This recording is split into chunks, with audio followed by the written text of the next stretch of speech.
by a distinguished representative of Illinois' new governor.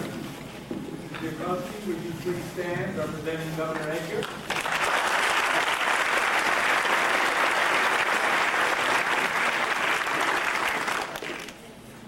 Friends, I'm not a scholar. I do not have a PhD, and I didn't even finish my master's degree.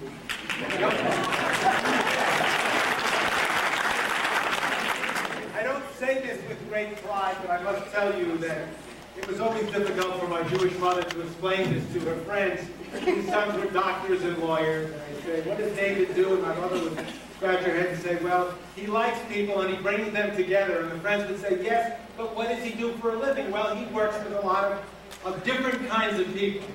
And indeed I do. I don't have a PhD. I'm not a scholar. I'm involved in community organization. I'm the National Ethnic Liaison, or the director of the Institute for American Pluralism, or the director of, you see, every time I ask for an increase in pay, I get another title. But I've had many good Lithuanian American friends over the years who've been enormously responsive to my people on their issues. And in turn, I like to think that my people are becoming increasingly understanding of and responsive on your issues. And what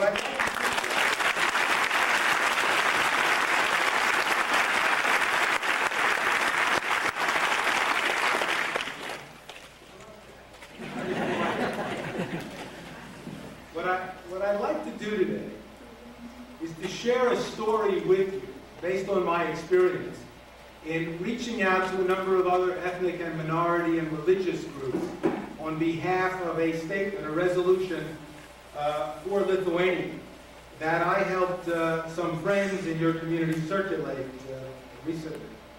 The story begins, though, with my own people. When the missiles from Mr. Hussein's launches started landing in Israel, we turned to friends. Now, the American Jewish Committee has been around for 80 years, has lots of members, and it has a lot of friends. With whom we argue, that's the normal state of things. But occasionally we find common ground. So we turn to hundreds, literally, of ethnic, racial, religious leaders, civic leaders, leaders of America's voluntary associations, one of the things that truly distinguishes our democracy, and public officials. And we said, would you sign a simple humanitarian statement? I want to read it to you. As leaders of America's religious, racial, and ethnic communities, we are outraged by Saddam Hussein's missile attacks on the civilian population of Israel, a nation not party to the present war. We share the pain of Israeli men, women, and children who have been targets of these missiles. Whatever views we may hold of the war, we share a fundamental concern for human life and for the standards of international human rights. We fervently hope that these attacks will cease and that all peoples of the region will attain a just and lasting peace. When we drafted that, we included among those who were victimized by those missiles were innocent Saudi civilians. We said something in here about the need to respect the prisoners of war taken by the Iraqis and their humane treatment. We also said something in the original draft thanking the President for making those batteries, those Patriot batteries, available to Israel. Many of our Christian institutional religious friends said no. They would sign a humanitarian statement on behalf of the people of Israel only, but they had different views on the war. They had different views on the President's management of the war, and they didn't want to get into all the other issues. So our effort to be larger than just concerned about Israel went for naught. But we understood that our friends would sign a humanitarian statement. We also understood that the statement might be useful to other friends. I should note, by the way, the statement appeared in the New York Times. This is a copy of it with over 250 signatories. There were about 375 at the end. All that in approximately 48 hours, and including many prominent Lithuanian American, Latvian American, and Estonian American leaders. I'm very proud of that. I have friends who got their friends. I don't know 400 great leaders. I would like to, but I don't. I know people who do, and that's how we want. Now, Regina Narussis, a friend, a lawyer from Cary, said, maybe this is a good statement. Maybe we can adapt it for use with our people. And so we worked On a similar statement, I want to read that one to you. It's a resolution for Lithuania. As leaders, this will sound very familiar in the beginning. As leaders of America's ethnic, religious, civic, and professional communities, we are outraged by the Soviet Union's use of force, violence, and sheer intimidation against Lithuania, its duly democratically elected government and people. Whatever views we may hold of the Soviet Union, we are united in the belief that there can be no justification for the intimidation, abuse, and killing of the unarmed and defenseless people of Lithuania, or for the attempted forcible takeover of the democratically elected government of that republic. Such actions clearly violate accepted standards of international human rights and the dignity of man. We condemn Soviet violence in Lithuania and elsewhere in the Baltic region and urge Moscow to withdraw its troops and to understand and respect the determination of the Lithuanian people to achieve peace, freedom, pluralism, and democracy. Now, we thought that was an extraordinary statement. It was indeed political as well as humanitarian, and I offered to help Regina circulate it by sharing with her not just names and addresses. This is 1991. We shared the most magical thing of all, which is what? Fax numbers. We shared fax numbers of those friends who signed up. And Regina immediately got her statement out with a cover letter. And I then offered, as did colleagues, to call people who we knew who did not know her or the Lithuanian American Community Inc. or the Lithuanian American Council Inc. Yes, the statement spoke for itself, but the reality is that people know people, they give to people, not just to causes, because there are many, tragically, many legitimate, misunderstood, not properly appreciated causes. So I started following, and the story really I want to tell you is what happened. Yes, many people signed, I'm proud of that. Regina did her work. She didn't need our help, but we did help with communities that we had worked with. But a number of people got back to me with responses from ethnic communities. A number of Jewish agencies signed. No problem, no misunderstanding. But a number of others from other communities, I'm not going to mention them, had reservations. And the reservations largely went along the following lines. The violence could have been averted if the Lithuanians, lead Landsbergis and Sajudis, had not been precipitative, had they remained at the bargaining table longer. I wondered why the rush to judge, and why the rendering of so harsh a judgment. And his friends were saying, well, they should have stayed there longer, they should have talked more, what previous speakers have said. Now, these are sophisticated leaders of a number of ethnic communities who were very much involved in the public affairs. It led me to conclude the following. A lot of this has to do with the way we sell, it's the proper word, market our precious homeland, our precious causes to the American people. And the way we do that on the whole is to say that our place is a lot like this place, the United States. That our people value many of the same things that we Americans value. It works. I can tell you that we American Jews would not have been able to do the job on behalf of the state of Israel over the last 40 years if we had sold Israel as an exotic, strange, and alien place to the American people. We didn't. The Israelis, well, some of them are exotic, strange, and alien. But a lot of them are quite a bit like people we can understand here. That works. But there are some minuses. Americans tend to understand your distinctive, as Balts and as Lithuanians, Latvians, and Estonians, your distinctive causes, plights, issues, as though they were our own. As people like us, with values like us, and support for you is in the American interest. But they then assume that the circumstances your people are confronting are a lot like the circumstances Americans confront. That is to say, Americans go whole hog. This is not a Jewish audience, I can say whole hog. You're not all kosher. See, Lithuanians understand it. You understand Yiddish, a lot of you. It really is wonderful. It's like talking to my own people. Americans don't, that's our charm. But it makes your case doubly hard. Now, what I realized happened here is something like this. First off, Americans assumed that this was a labor management relationship.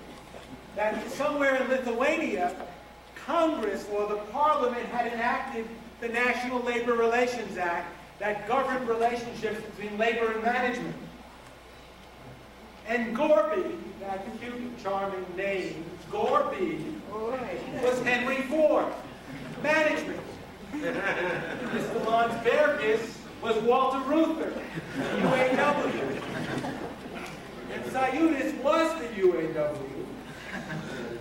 And we were about to negotiate a labor management agreement. Now, there are rules governing the agreement.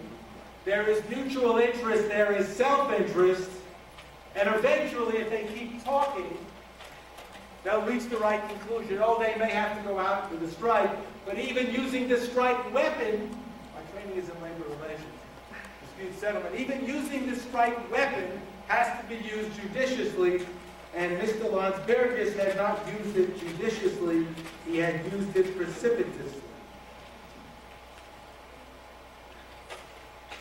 That raises a kind of a challenge. Americans are not evil. They're very good at understanding people. The challenge, I think, is this. You have to explain, communicate, sell, market, whatever term does not offend you, the story of your drive for freedom, your drive to freedom, which I now agree is inevitable. It's here, and it's going to deepen. To the American public, on two levels. They have to see you as we see ourselves, so we can relate to you. And we have to see you as you are. And I must tell you that you are two ways, and it gives you an advantage to sell yourself twice to us. I'm a little nervous by the term Baltics. It's an efficiency kind of term. And Americans have a hard time pinpointing it. I know it gives you numbers, but I don't know exactly where the Balts are. I think I can begin to understand distinctive peoples, even if that reduces your numbers. Lithuanians, Latvians, and Estonians. But I don't know that I'm right. What I know is both ways give you an opportunity to explain aspects of yourself to the American public, and you've got to utilize both. In the end, though, I think we will relate to three extraordinary, rich, old cultures with distinctive histories. Small nations, you say. Well, where have we been most involved in the last few years? Kuwait, Israel, Panama. Britain got the Falklands, but we were interested. Cyprus, where we blew it, I would argue. Armenia, where we've been helpful, not as helpful as they would like. Indeed, what some would label the small nations of the world appear to be critical to American interests. That has not always been the case, and you weren't able to do in the past what you couldn't do. But it's 1991, and I think you are able to do what you can do on behalf of three small, distinctive nations. We have to sell the fight for freedom. We, include myself. I'm not an outsider. I'm not a Lithuanian American, but I'm not an outsider. We have to sell.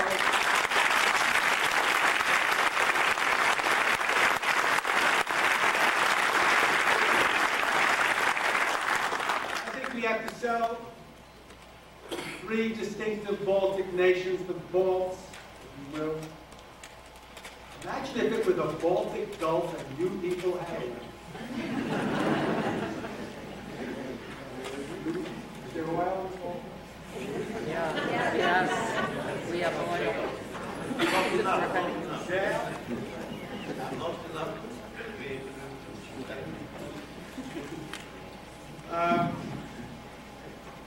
See each of these that I'm going to talk about quickly on two scales. One is you're like us. The other is the need to tell a distinctive story. Pluralism. The Baltic states have a tradition of dealing with different cultures. My people's culture is deeply rooted in your lands.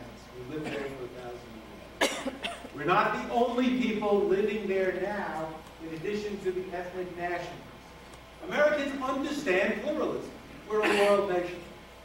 It may make you, at times it may scare you whether you can pull this together. Mr. Landsbergis has been very clear about that. Sayudis has been very clear about that. I think it's the National Front for Latvia. Is that the Latvian National Front? And I think the Estonian National Front as well have all been very clear about pluralism and the need to combat social extremism, anti-Semitism, and other forms of bigotry. I want you to look at the program here for a minute, which talks about pre-invasion Kuwait. And I want you to see yourself as an American, you all are, trying to relate to this. In 1899, the ruling Sheiks seeking protection from Turkey's Ottoman Empire. Most Americans have a very difficult time finding Turkey, let alone the Ottoman Empire. Later on, Kuwait is ruled by an emir chosen by and from the members of the ruling family. This is not just a lot of ways. The National Assembly elected by adult males who have lived in Kuwait since before 1920. And so on. I mean no disrespect to Kuwait. If I were a Kuwaiti American, I would have a very difficult time selling that land to the American people as a place like us. But pluralism is one of those values that you have in the Baltic Republic. You have the capacity to remedy previous wrongs. Americans, I think, see ourselves as a wonderful nation that has been flawed and has worked through respect for law and process to overcome past wrong, to right wrongs. We take pride in that. Makes some people nervous, but we take pride in our respect for the rule of law and procedures that we devise along the way. So admitting that there have been problems dealing with diversity in the past, and we're committed to overcoming them, is one of the ways you make your nation comprehensible to America. Democracy applies fairness, rule of law. You got it. Flaunt it. Tradition, cultural roots. The struggle between tradition and modernity. You're not selling the places most of you left years ago. You're selling that and nations, modern, contemporary, struggling with very contemporary issues.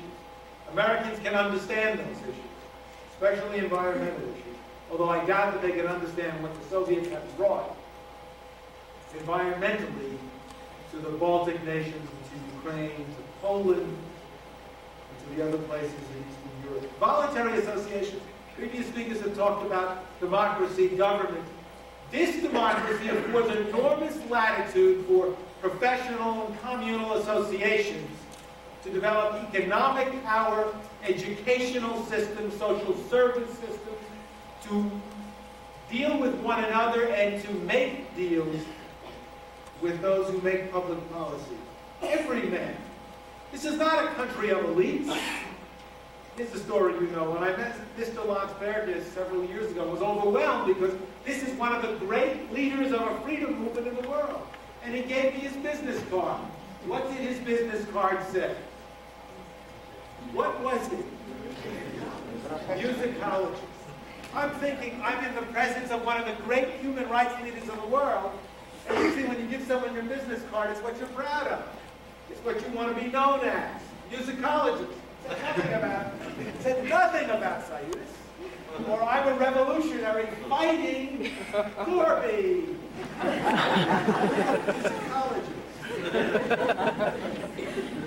There are implications for the way the community is organized as well, and I've got about 10 seconds. I'm going to quickly run through it. Now, that list I just gave you in this morning, I think offers you a chance to say to Americans, the Baltic republics, name them, are like us but they each have a distinctive tradition that we want you to understand as well.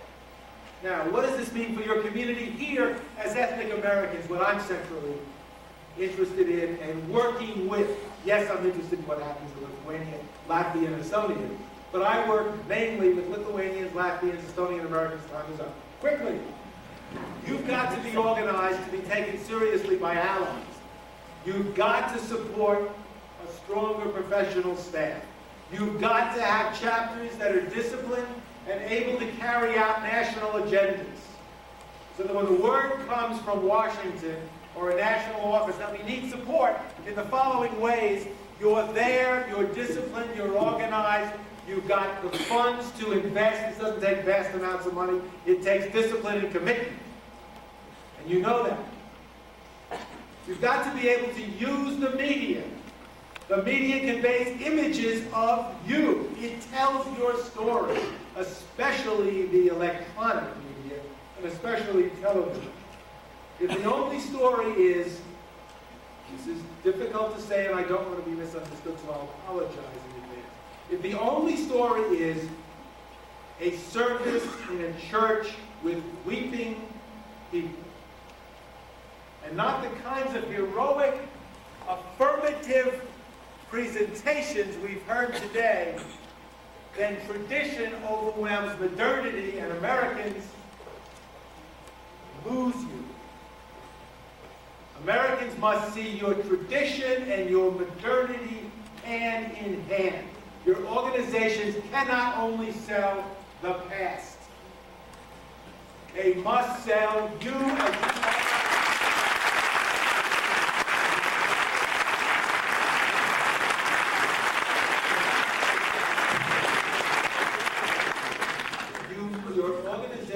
must sell you as you are today. Finally, you have got to become what you've become to my people, friends and allies. You have got to be good allies, intrusive, pushy, nosy, and if I'm pushing a few stereotypes, I'm going to do it. You've got to be involved in other people's affairs on issues that may be peripheral to you, but it will develop a relationship that will enable you to tell your precious story to friends.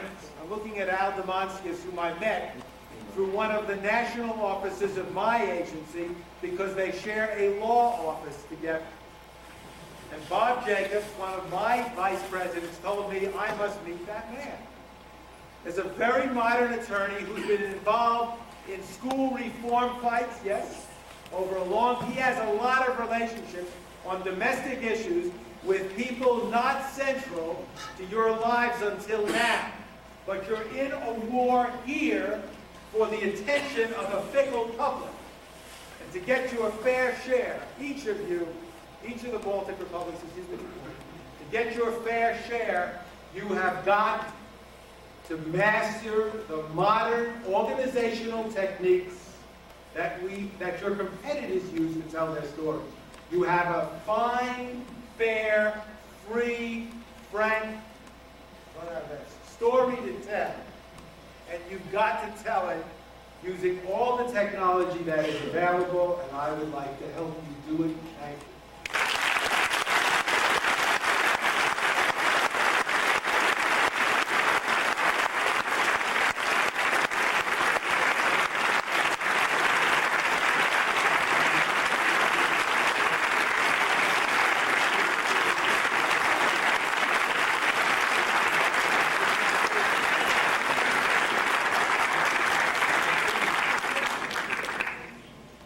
Mikulski would like to read a statement from Governor right here.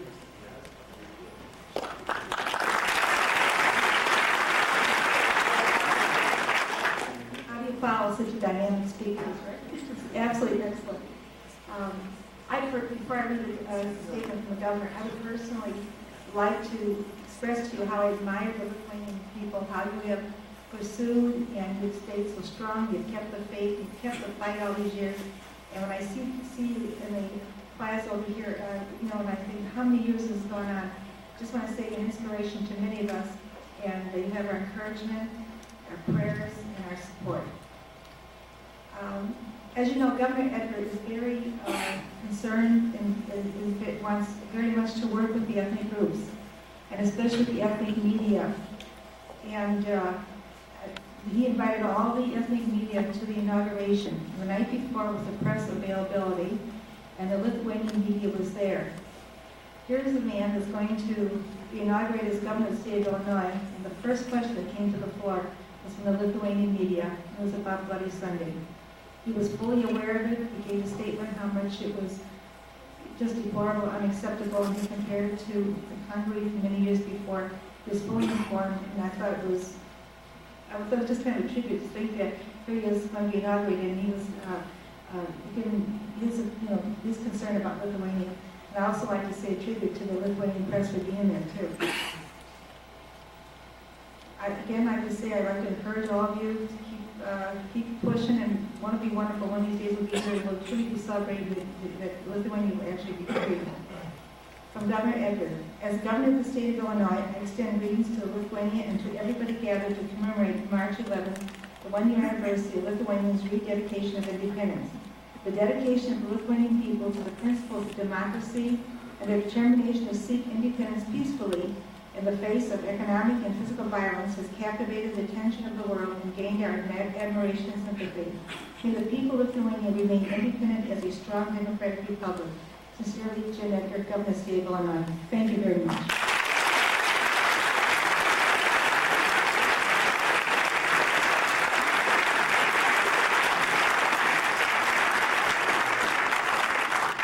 Okay, you've been very patient. We can take a number of questions.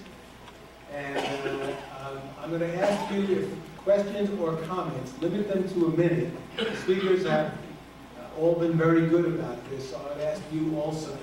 But it's really a chance for you to pull more from it. So please, questions, commentary, wisdom from you. None? I'll ask one. Yes, sir. Your name? Ed Lasauskas. I'm a concerned Lithuanian American. I would like to know some aspects surrounding the U.S. recognition of the Republic of Lithuania. In light of the fact that from the highest level, it's always stated that they never recognize the incorporation of Lithuania into the Soviet Union.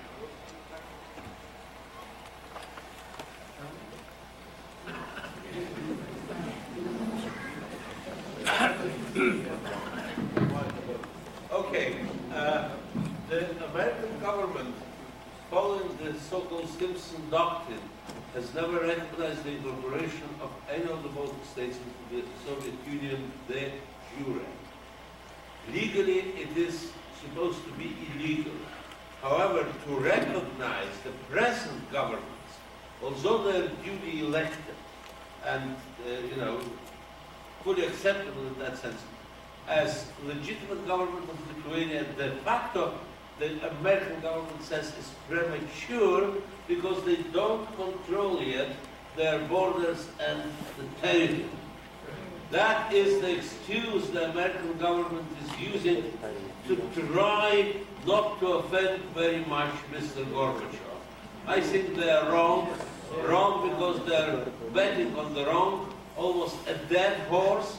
And I would say also that by doing so, they undermine the prestige of the people and the government among, I would say, the future free nations with which they will have to maintain good relations.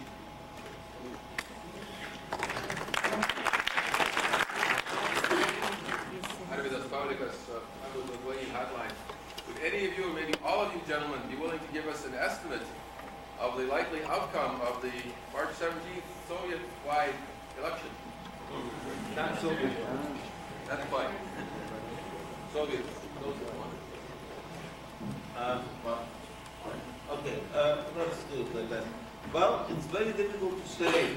A few opinion polls held in Moscow were quite overwhelmingly pro-yes. The explanation why was that how could we say no to the freedom of nations in a free union with all the guarantees of human rights? You see, the whole problem was that the question put to the referendum was extremely loaded. And I would say it would be difficult for decent people to say no to that question.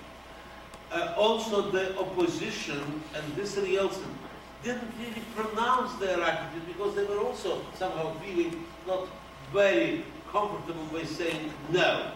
But now I'm sure that opinion polls will be very different after the 500,000 demonstration in Moscow and in most cities of Russia that we listened, when it was publicly said that they have to say no to Gorbachev by saying no to the question of the referendum. I hope the referendum will be the sort of one more failure of Mr. Gorbachev, one more miscalculation, and I think one more step towards his demise and the demise of the Soviet Union.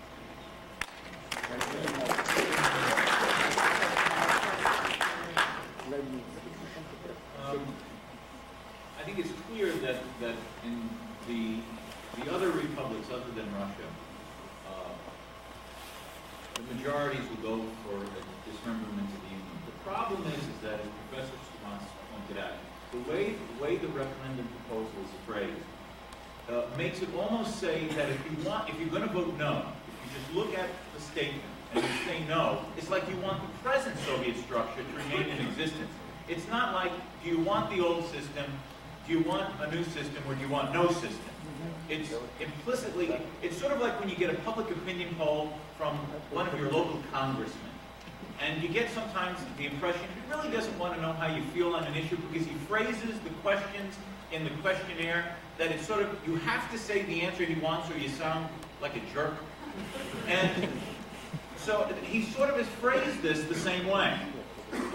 But the thing is that with these demonstrations in Russia itself, the willingness now of several of these sort of weak pro-democratic, anti-communist organizations and group in Russia itself now to form a collaborative arrangement to work against the referendum.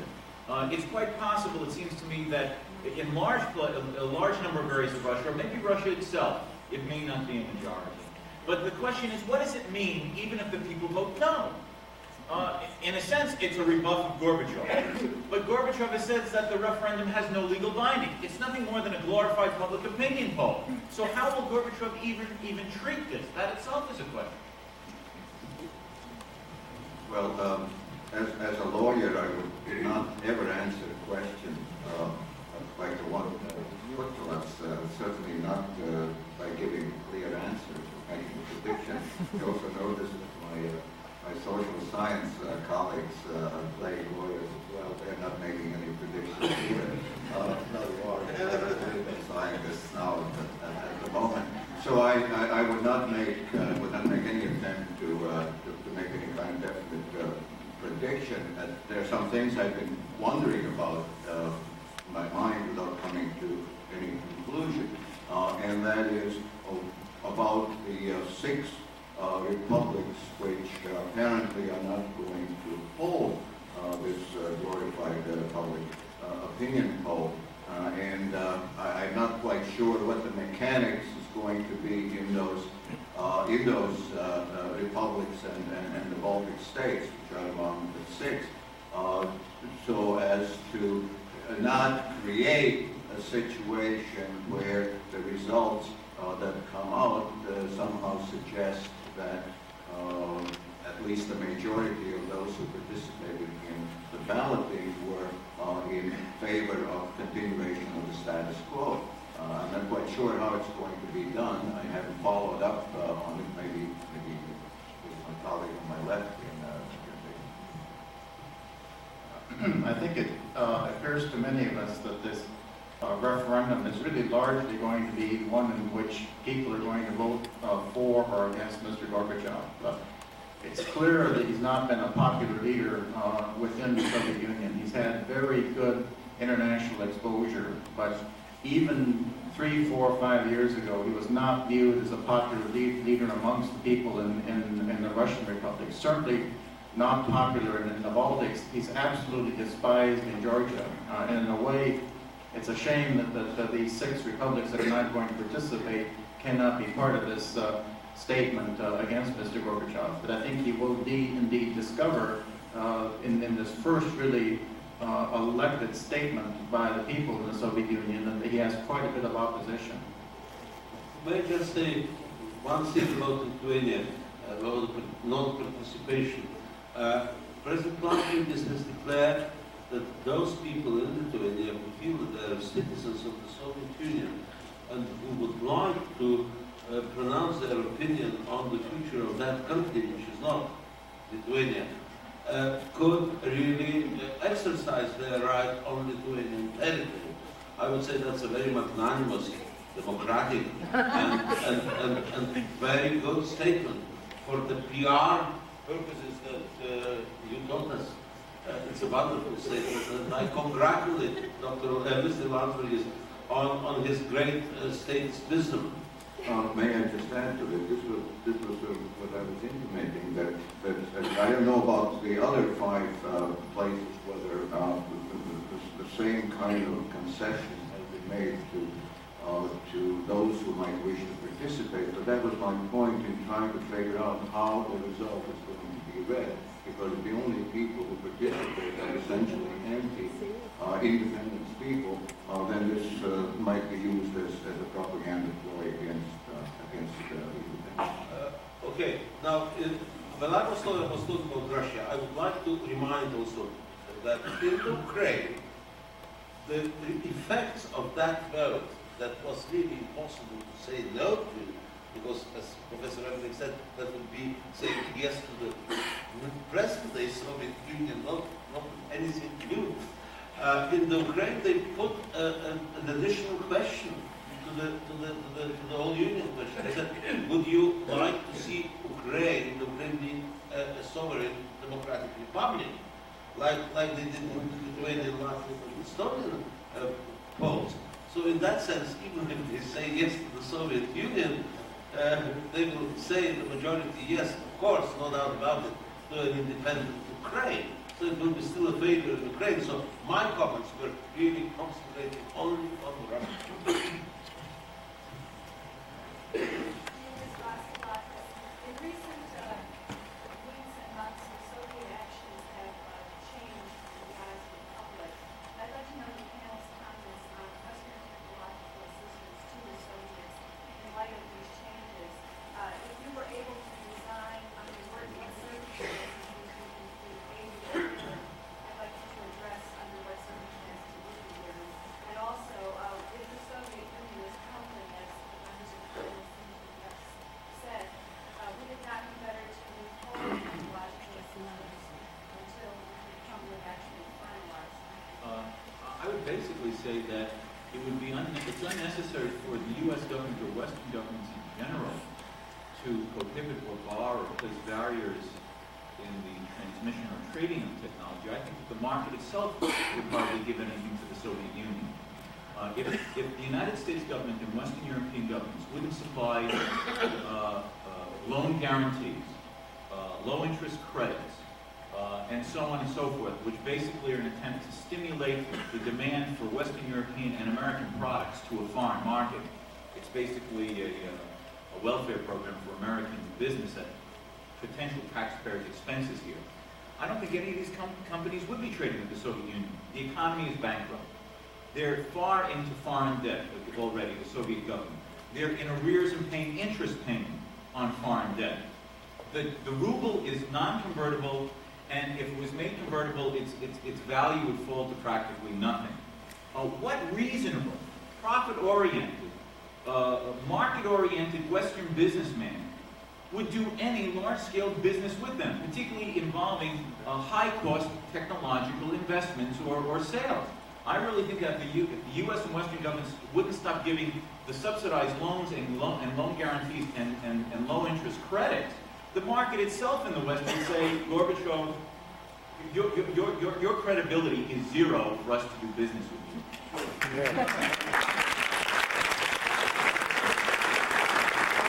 To add to what Professor Evering has said, I would like just to make another point. Look, They are giving now $1 billion here. The European community is giving $1 billion there, all channeled to Gorbachev, and thus really sustaining him in control.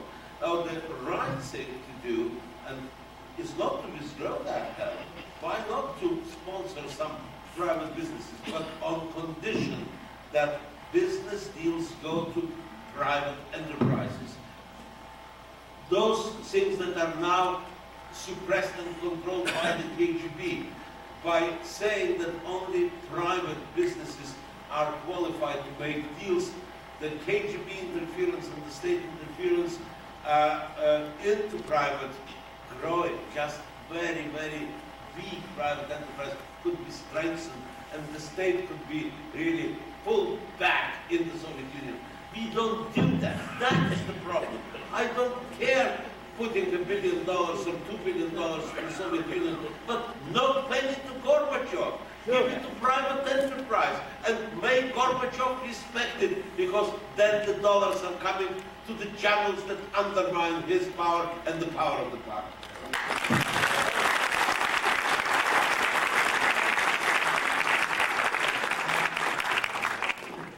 I'd like your prediction on what country you... Robert Kazelis, Lithuanian American.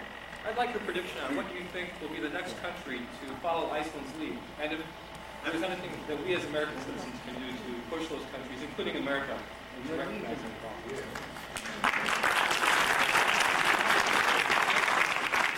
I think as far as the United States government is concerned, I think that what we who are interested in the cause of not only the independence of the Baltic states, but other oppressed ethnic groups in the Soviet Union as well, is to make the type of case that Professor Stramas, I think, was rightly making.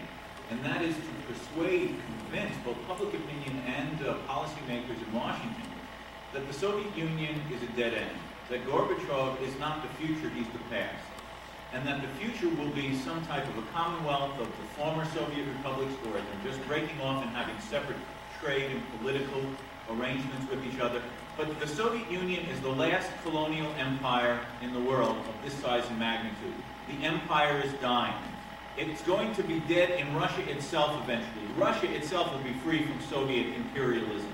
That is the future, and we have to persuade public opinion and policymakers to realize is that they must realize that that is the future and begin the accommodation in both political, economic, and cultural connections to both helping these people in that transition to their ultimate freedom and to create the ties and connections that will be mutually advantageous for us as the United States as well as for them.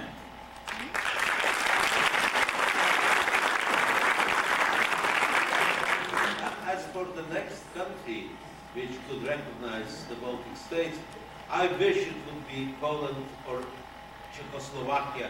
I'm really dismayed that nations that share the fate of the Baltic nations are so intimidated and so undecisive in their really going out of their way and saying, yes, we recognize the freedom of those nations. I feel it has been betrayal. So I wish the Poles, I wish them well and ask them, go out of your way and say, yes, we are with you.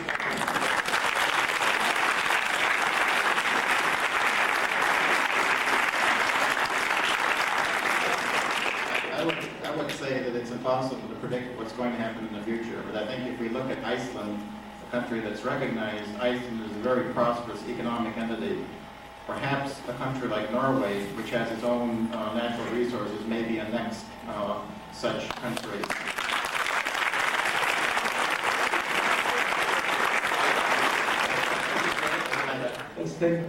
I was going to finish my a note, which is that I think it's a bit more difficult for some of those countries, perhaps Finland, which has large trading relations with the Soviet Union. Any country that is economically strongly tied with the Soviet Union, I think at this point would have some difficulty, but a country that stands independently, such as Norway indeed, could be the next.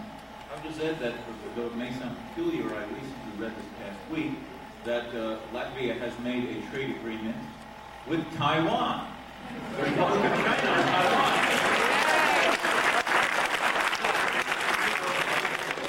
So it's quite possible that the next government that will recognize Latvia is not a Scandinavian country, but Taiwan. Ladies and gentlemen, there are some obvious answers here. First, we tell Stanley Balzikis to open a Chrysler Plymouth dealership in Iceland and another in Taiwan. And then you take, I understand a Latvian American owns American Transair based in Indianapolis. He builds a repair facility in the capital of Iceland is pronounce it slowly. That's the sort of thing that would undoubtedly catch people's attention. I'm not sure it's practical, but Stanley tells me movement is slow at Balzikis Motors. The first country was not Iceland.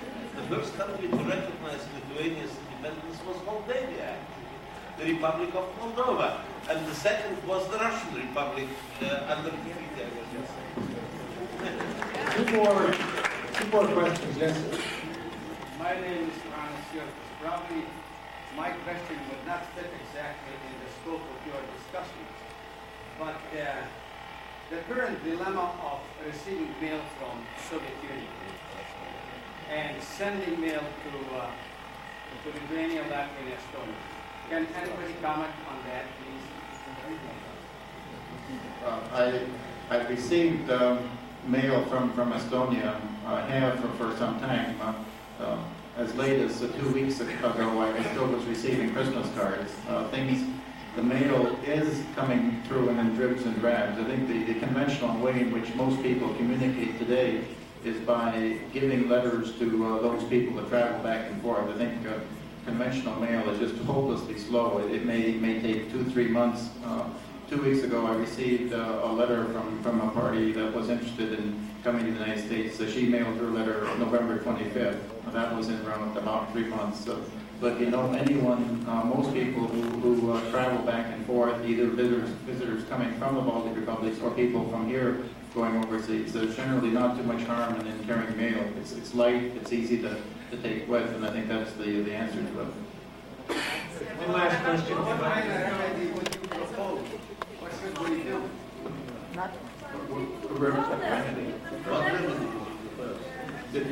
To make sure that our letters are going through.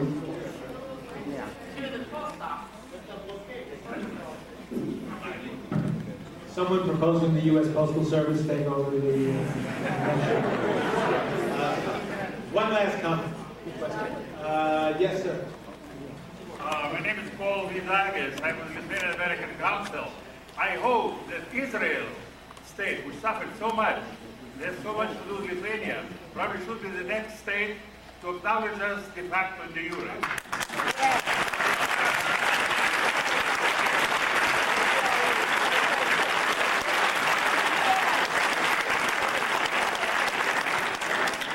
I want to assure you that the Israelis always listen to their American Jewish brothers and sisters, and we'll be sure to tell them to do that. And within a few years, undoubtedly.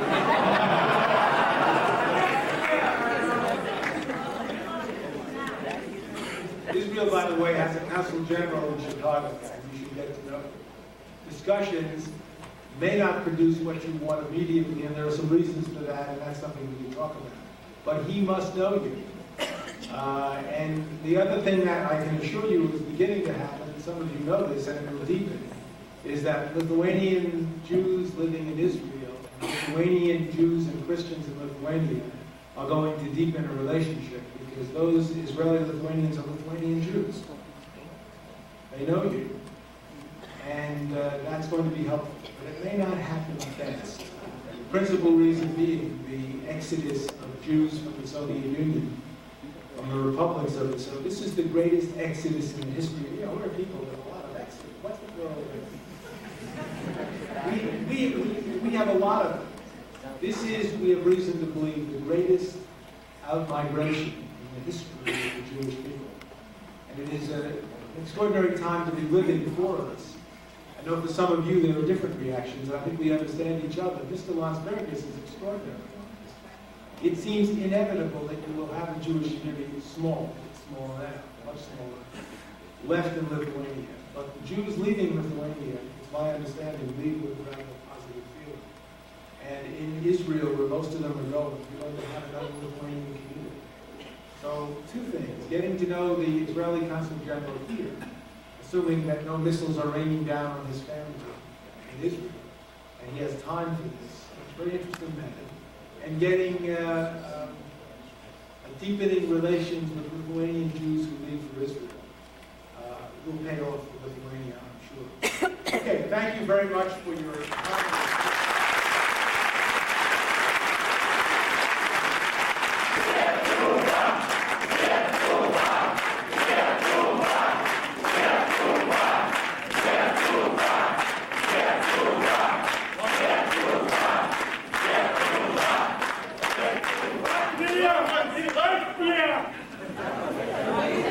I'd like to thank you for being with us this afternoon. We do thank our consulate generals and representatives from various countries for being with us. We thank our panel and our moderator. Just a few comments now. You may want to grab a bite to eat at the State of Illinois building before going on to the rally. The rally will be at 4 o'clock at Bailey Plaza. To get there from here, you would take the escalator up, and when you leave the building, you would go left about half a block, then across the street. And at the Bismarck Hotel, which is also